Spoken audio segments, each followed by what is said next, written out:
చాలా భయంకరంగా ఉన్నటువంటి దశలో ఈ 10 ఏళ్లలో తెలంగాణలో ఏం జరిగిందంటే ఏం చేసిండో మరి నిధులు లేవు ఏం లేవు ఏ విద్యలు ప్రయోగించిండ్రో కేటీఆర్ గారిని మాత్రం దగ్గరికి తీసుకొని మొత్తం మీద తెలంగాణలో గ్రంథాలయాల్ని వెలిగించి బ్రహ్మాండంగా చూపించినటువంటి గ్రంథాలయ సంస్థ మాజీ చైర్మన్ ఆయచిత్తం శ్రీధర్ గారు.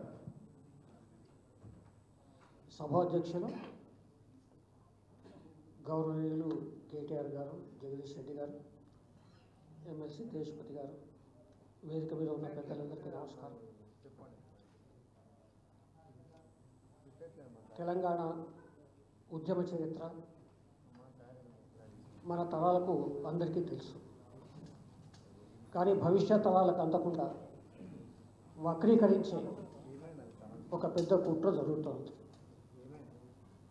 దాంట్లో భాగంగానే మనమంతా చూసాం. కాకతీయ శిలాతోరణం, చార్మినార్, తెలంగాణ తల్లి విగ్రహం ఉన్న చోట ఇంకొకరి విగ్రహం, ఇట్లా రకరకాల ప్రయోగాలు జరుగుతూ ఉన్నాయి. వీటి సంకేతం ఏమిటంటే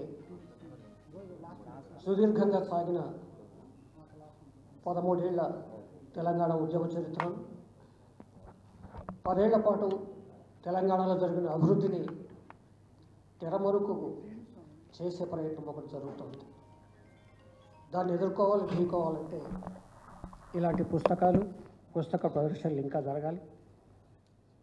కేటీఆర్ గారికి విజ్ఞప్తి చేస్తున్న సవినయంగా, పుస్తకాలైనా పత్రికలైనా వ్యాసాలైనా కొంతకాలమే ఉంటాయి సార్.